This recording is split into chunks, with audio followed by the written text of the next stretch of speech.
ওদালগুৰি জিলাৰ ডিমাকুছিৰ বৰংগাজুলি জামে মছজিদৰ ইমাম জোহৰ আলীক কালি বজৰং দলৰ সদস্যসকলে যি অমানসিক নিৰ্যাতন চলাইছে আৰু অকথ্য গালিগালাজ কৰিছে, অপমান কৰিছে, এই ঘটনাৰ আমি তীব্ৰ গৰিহণা জনাইছো। কালি ডিমাকুছি বজাৰত গৈ থাকোঁতে এই ইমামজনক বজৰং দলৰ 10-15 জন সদস্যই ৰাজপথত আগুচি ধৰি তেওঁক যেনেকৈ শাৰীৰিক অপদস্থ কৰিছে, মাৰপিট কৰিছে, মূৰৰ টুপি খুলি নি ভৰিৰে গচকিছে আৰু ধৰ্মৰ নাম লৈ তেওঁক গালিগালাজ কৰিছে, অসমত থাকিলে টুপি পিন্ধিব নোৱাৰিব বুলি ভাবুকি দিছে। আৰু এই যে জঘন্য ঘটনা কৰিছে, আমি অতি শীঘ্ৰে বজৰং দলৰ প্ৰত্যেকজন সদস্যক আমি গ্ৰেপ্তাৰ কৰিব দাবী জনাইছো। আৰু যিজন মহাদেৱৰ ঘৰত তেওঁলোকে আশ্ৰয় লৈছিল, সেই মহাদেৱক আৰু ইয়াৰ সম্পূৰ্ণ চক্ৰটোক গ্ৰেপ্তাৰ কৰি অতি সোনকালে বজৰং দলৰ অসমৰ পৰা পুলিয়ে পোখাই উভালিবলৈ আমি অসম চৰকাৰক দাবী জনাইছো। অসমত আমি এনে অশান্তি নিবিচাৰো।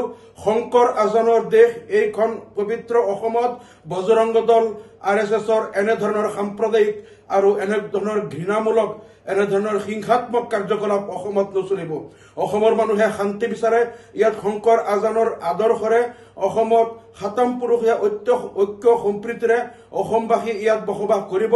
উত্তৰ ভাৰতৰ নিচিনা ইয়াত UP, গুজৰাট, বিহাৰৰ নিচিনা তেওঁলোকে সাম্প্ৰদায়িক হিংসাত্মক কাৰ্যকলাপ চলাবলৈ অসমবাসীয়ে কেতিয়াও ইয়াত অনুমতি নিদিয়ে। আমি এনেধৰণৰ হিন্দু ৰাষ্ট্ৰ নিবিচাৰো। অসমৰ কোনো মানুহে এনে হিংসাত্মক হিন্দু ৰাষ্ট্ৰ নিবিচাৰে, য'ত যি হিন্দু ৰাষ্ট্ৰত ধৰ্মৰ নামত অন্য ধৰ্মৰ লোকক মাৰপিট কৰা হয়, তেওঁলোকৰ ধৰ্মক অপমান কৰা হয়, তেওঁলোকৰ মছজিদৰ ওপৰত গৈ নাচি বাগি গেৰুৱা পতাকা উঠোৱা হয়, মছজিদত আক্ৰমণ কৰা হয়, ইমামক আক্ৰমণ কৰা হয়, টুপি আনি গচকি দিয়া হয়। তেনেকৈ ধৰ্মৰ নামত ভেদাভেদ হিংসাত্মক কাৰ্যকলাপ এই হিন্দু ৰাষ্ট্ৰ অসমবাসীয়ে নিবিচাৰে। গতিকে বজৰং দল অসম আৰু RSSৰ অসমত কাম নাই। অসমৰ পৰা অসম চৰকাৰে এইবিলাক বজৰং আৰু RSSক অসমৰ পৰা পুলিয়ে পোখাই উভালি পেলাই অসমৰ পৰা খেদি পঠাওক। অসমত এনেদৰে হিংসাত্মক কাৰ্যকলাপ নচলিব।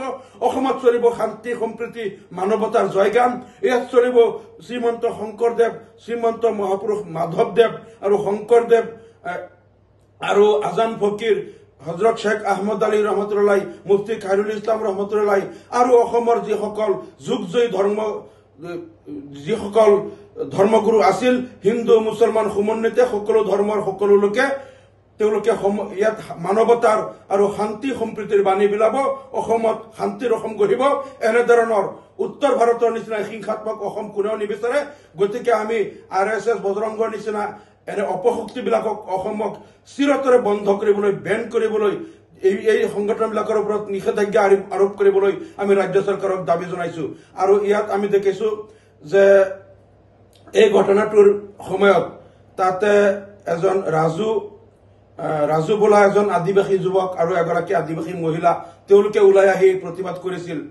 গতিকে এই ৰাজু ওৰাং এনেধৰণৰ যিসকল মানৱতাবাদী শক্তি অসমত আছে, মানৱতাবাদী যুৱকবিলাক যিসকলে ইয়াত ধৰ্মৰ নামত বিভাজন নিবিচাৰে, সকলোৱে শান্তি সম্প্ৰীতি থকাটো বিচাৰে, তেনে লোকসকলক আমি সমাজে আগস্থান দিব লাগে, তেওঁলোকক আমি শলাগ ল'ব লাগে।